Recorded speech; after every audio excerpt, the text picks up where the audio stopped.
పవన్ కళ్యాణ్ మరోసారి హ్యాండ్ ఇస్తున్నారా? మార్చ్ 28న రావాల్సిన హరిహర వీరమల్లు మే 9కి వాయిదా పడింది. కొత్త రిలీజ్ డేట్ కి కూడా వీరమల్లు రావడం కష్టమేనా? వీరమల్లు వాయిదా కోసం 3 చిన్న సినిమాలు వెయిట్ చేస్తున్నాయా? Watch the story. Harihara Veeramallu అనుకొని దాదాపు 4 ఏళ్లు అవుతోంది.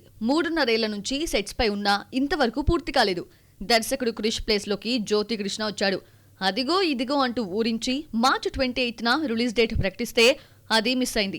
వీరమల్లు రాకపోవడంతో ఇదే డేట్ కి రాబిన్ హుడ్, మ్యాడ్ స్క్వేర్ వచ్చాయి. మే 9న రిలీజ్ అంటూ కొత్త డేట్ వచ్చినా వచ్చే ఛాన్స్ కూడా తక్కువేనట. వీరమల్లు రాదన్న నమ్మకమో ఏంటో గానీ 3 సినిమాలు మే 9th పై కర్చీఫ్ వేయాలని రెడీ అయ్యాయి.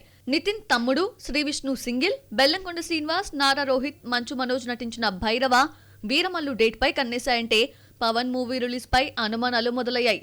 పవన్ ఇంకో వారంలో డేట్స్ ఇచ్చి ఈలోగానే వీరమల్లు షూటింగ్ పూర్తి చేసినా మే 9th రావడం అనుమానమేనట.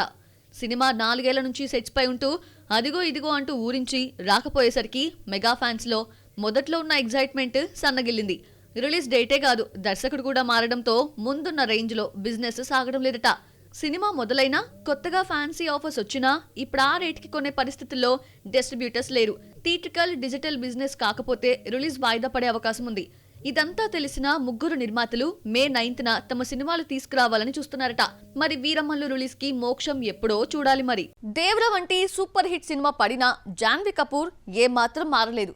వరుసగా 7 ఫ్లాప్లు వచ్చినప్పుడు ఎలా ఉందో ఇప్పటికీ అలానే ఉంది. సక్సెస్, స్టార్డమ్ తో సంబంధం లేకుండా జాన్వీ కపూర్ ఏం చేస్తోంది? Have a look. కొంతమంది గ్లామర్ గా కనిపించి స్టార్డమ్ సంపాదిస్తారు. మరికొందరు స్టార్డమ్ వచ్చాక పెర్ఫార్మెన్స్ రోల్స్ పై కన్నేస్తారు. కానీ జాన్వీ మాత్రం ఎప్పటికీ గ్లామర్ డాల్ గానే ఉండాలి అనుకుంటోంది. రీసెంట్ గా జరిగిన ఓ ఫ్యాషన్ షోలో ఎంతో మంది మోడల్స్, సెలబ్రిటీస్ పాల్గొన్నా అందరి ఫోకస్ జాన్వీ కపూర్ పైనే. రాహుల్ మిశ్రా డిజైన్ చేసిన కాస్ట్యూమ్ తో తలుక్కున మెరిసింది. దీనికి సంబంధించిన వీడియోస్ నెట్టింట వైరల్ అయ్యాయి. జాన్వీ కపూర్ సినిమాల్లో కంటే బయటే ఎక్కువగా వయారాలు ఒలకబోస్తోంది. తొలి సినిమా ధడక్, ఆ తర్వాత నటించిన సినిమాల్లో గ్లామర్ రోల్ కి ఛాన్స్ లేదు. తనొక గ్లామర్ హీరోయిన్ అని చెప్పడానికే ఇలా స్కిన్ డోస్ పెంచిందా అంటూ కామెంట్స్ చేస్తున్నారు నెటిజన్లు. జాన్వీ గ్లామర్ కు, డాన్స్ కు దేవిశ్రీ ప్రసాద్ ఫిదా అయిపోయాడు. పుష్ప 3లో ఐటమ్ గర్ల్ గా జాన్వీ పేరు ప్రస్తావించాడు. దీంతో పుష్ప 3లో కూడా ఐటమ్ సాంగ్ ఉంటుందని తేలిపోయింది. మంచి డాన్సర్ ను ఐటమ్ సాంగ్స్ కోసం తీసుకోవాలని జాన్వీ కపూర్ అయితే బాగుంటుందన్నాడు దేవిశ్రీ. ఐటమ్ సాంగ్స్ హిట్ కావాలంటే డాన్స్ కూడా ముఖ్యమేనని తెలిపాడు. క్రేజీ ప్రాజెక్ట్ దేవరా రిలీజ్ కాకుండానే మరో పాన్ ఇండియా మూవీ పెద్దిలో రామ్ చరణ్ తో నటించే ఛాన్స్ కొట్టేసింది జాన్వీ. మరో 2 హిందీ మూవీస్ చేతిలో ఉన్నాయి. దేవరా హిట్ తర్వాత 6 కోట్లు డిమాండ్ చేస్తోంది జాన్వీ. మన హీరోల కామన్ సెన్స్ సినిమాలకే పరిమితమా? ఆఫ్ స్క్రీన్ లో గౌరవంగా, ఆదర్శవంతంగా ఎందుకు ఉండలేకపోతున్నారు? జనాల్లోకి వచ్చినప్పుడు కూడా సినిమా వేషాలేనా? వివాదాలకు దూరంగా ఉండే శర్వానంద్ ట్రోలింగ్ కి గురయ్యారా? ఇంతకీ ఈ యంగ్ హీరో ఏం చేశాడు? Have a look. శర్వానంద్ కుటుంబ సమేతంగా వచ్చేసి ఆంధ్రప్రదేశ్లోని మోపిదేవిలో వెలిసిన శ్రీ వల్లి దేవసేన సమేత శ్రీ సుబ్రహ్మణ్యేశ్వర స్వామిని దర్శించుకున్నాడు. ప్రత్యేక పూజలు నిర్వహించి స్వామివారి తీర్థ ప్రసాదాలను అందుకున్నాడు. శర్వానంద్ హారతి ఇచ్చిన విజువల్స్ నెట్ లో ట్రోల్ అయ్యాయి. కూలింగ్ స్పెక్స్ పెట్టుకుని హారతి ఇవ్వడం ఏంటి అంటూ హిందూ సంఘాలు మండిపడుతున్నాయి. దేవాలయానికి వచ్చావా లేకపోతే సినిమా షూటింగ్ వచ్చావా అంటూ ప్రశ్నిస్తున్నారు. 2017లో వచ్చిన మహానుభావుడు తర్వాత శర్వాకు సరైన హిట్ లేదు. నారీ నారీ నడుమ మురారి సంపత్ నంది దర్శకత్వంలో సినిమా చేతిలో ఉంది. ఫ్లాపుల్లో ఉన్న శర్వా గుడిలో కళ్ళజోడు తీయకుండా విమర్శలు కొని తెచ్చుకుంటున్నాడు. నువ్వు ఎంత హీరో అయినా కావచ్చు, కొన్ని సాంప్రదాయాలను, ఆచారాలను పాటించాలి బాబు అంటూ శర్వా తీరును తప్పుపడుతున్నారు నెటిజన్స్. చిన్న సినిమాలకి హిట్ టాక్ వస్తే 2-3 రోజుల్లో బ్రేక్ ఈవెన్ అయిపోతుంది. ఈ ఏడాది 3 నెలలు గడిస్తే 3 సినిమాలు వీకెండ్ నాటికి లాభాల్లోకి వచ్చేశాయి. ఓ చిన్న చిత్రం 20 కోట్లకు పైగా బిజినెస్ జరిగితే 3 రోజుల్లో పెట్టుబడి కవర్ చేయడం విశేషం. ఆ మూవీ ఏంటో చూద్దామా? పెద్ద హీరోల సినిమాలు బ్రేక్ ఈవెన్ అవ్వాలంటే 10 రోజులు పడుతుంది. అదైనా అదిరిపోయే రెస్పాన్స్ వస్తేనే వారం రోజుల్లో పెట్టుబడి రాబడతాయి. అయితే కొన్ని చిన్న సినిమాలు రిలీజ్ అయిన 2-3 రోజులకే లాభాల బాట పడతాయి. ఈ జాబితాలో మ్యాడ్ స్క్వేర్ కూడా చేరింది. మ్యాడ్ మూవీని 2 కోట్లకు అమ్మితే 12 కోట్లు తీసుకొచ్చింది. మ్యాడ్ క్రేజ్ ను క్యాష్ చేసుకున్న producers sequel movie mad square ను ఏకంగా 22 కోట్లకు అమ్మారు. 3 రోజుల్లో 55 కోట్ల గ్రాస్, 23 కోట్ల షేర్ కలెక్ట్ చేస్తుంది.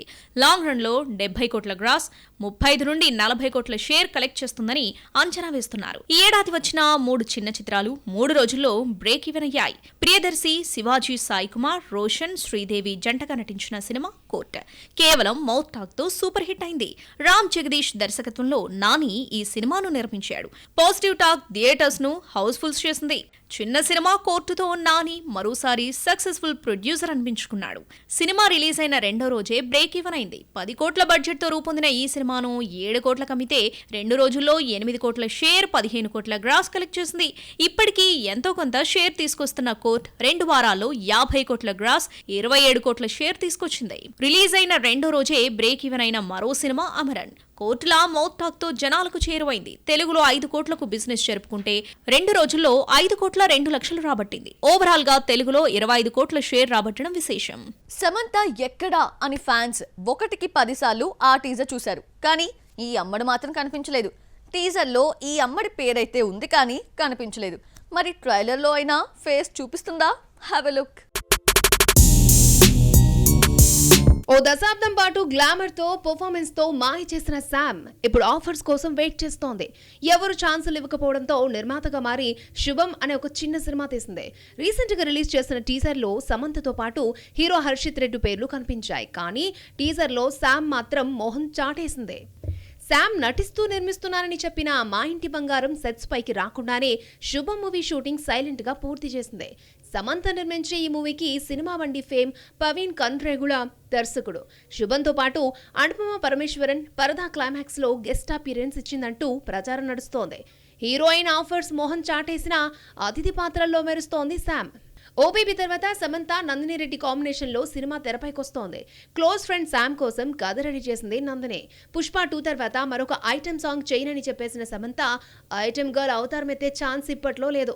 ఇంతకాలం స్టార్స్ ఆఫర్స్ ఇస్తారని చూసినా నిరాశే మిగిలింది. యంగ్ హీరోలు సైతం హ్యాండ్ ఇవ్వడంతో తనకు తగ్గ రోల్స్ చేస్తూ గెస్ట్ అపీరెన్స్ ఇస్తూ నిర్మాతగా సినిమాలు తీస్తూ బిజీ అవుతోంది శామ్. ఆరోగ్య సమస్యలు ఎన్ని ఎదురైనా శారీరకంగా దెబ్బతీసినా అన్నింటినీ అధిగమిస్తోంది శామ్. మయోసైటిస్ నుంచి కోలుకున్న శామ్ ను చికెన్ గున్యా ఇబ్బంది పెట్టింది. హెల్త్ అప్సెట్ కాకుండా ప్రతిరోజు వర్కౌట్స్ తో ముందుకు దూసుకుపోతోంది. రీసెంట్ గా జిమ్ లో చేసిన వర్కౌట్స్ వీడియోను పోస్ట్ చేసింది. ఒక్కో సీజన్ లో ఒక్కొక్కరి టైం నడుస్తుంది. నూతన్ ప్రసాద్ ప్లేస్ ని కోటా శ్రీనివాసరావు భర్తీ చేశారు. ప్రకాష్ రాజు ఛాన్సెస్ జగపతి బాబు కొట్టేశారు. ప్రెజెంట్ తమిళంలో ఓ తమిళ్ యాక్టర్ హవా నడుస్తోంది. అతను ఎవరో చూద్దామా? 22లో రిలీజ్ అయి హిట్ అయిన కార్తీ సర్దార్ సీక్వెల్ గా సర్దార్ 2 రాబోతుంది. మిత్రన్ దర్శకుడు. ఇందులో ఎస్జే సూర్య విలన్ గా నటిస్తున్న టీం అధికారికంగా ప్రకటిస్తూ ప్రొలాగ్ పేరుతో స్పెషల్ వీడియో రిలీజ్ చేసింది. దర్శకుడు కథ చెప్పినప్పుడు సినిమాను తప్పకుండా చేయాలనిపించిందని, ఈ క్యారెక్టర్ నన్ను సవాల్ చేస్తుందన్నాడు సూర్య. వరుస హిట్స్ తో సూర్య టాప్ చైర్ కు పోటీ పడుతున్నాడు. పవన్ తో ఖుషి, కొమరంపులి, మహేష్ తో నాని తీసిన ఎస్జే సూర్య యాక్టర్ గా బిజీ అయిపోయాడు. ఏ క్యారెక్టర్ ఇచ్చినా జీవించేయడంతో ఎంత అడిగితే అంత ఇచ్చేస్తున్నారు. సరిపోదా శనివారంతో తెలుగులోకి ఎంట్రీ ఇచ్చాడు. సినిమా సక్సెస్ మీట్ లో నాని ఏకంగా సూర్యను హీరోని చేసేశాడు. విశాల్ ఎన్నో ఫ్లాప్ల తర్వాత ఎస్జే సూర్యతో కలిసి నటించిన మార్క్ యాంటోనీతో 100 కోట్లు చూశాడు. జిగర్ తాండ 2లో ఎస్జే సూర్య పెర్ఫార్మెన్స్ గురించే అందరూ మాట్లాడుకున్నారు. క్యారెక్టర్ ఆర్టిస్ట్ గా విలన్ గా సూర్య ఫుల్ డిమాండ్ లో ఉన్నాడు. దీనితో పాటే రెమ్యునరేషన్ కూడా పెరిగిపోయి 10 కోట్లకు చేరింది. ఈ మధ్య కాలంలో సూర్యకొచ్చిన క్రేజ్ ను క్యాష్ చేసుకుంటూ సర్దార్ 2 స్పెషల్ వీడియోలో సూర్యను హైలైట్ చేశాడు. రీసెంట్ గా రిలీజ్ అయిన విక్రమ్ వీరధీర సూర్యలో ఎస్జే సూర్య క్యారెక్టర్ కు మంచి రెస్పాన్స్ వచ్చింది. 10 ఏళ్లుగా మెగాఫోన్ పట్టకపోయినా యాక్టర్ గా టాప్ పొజిషన్ కు చేరాడు సూర్య.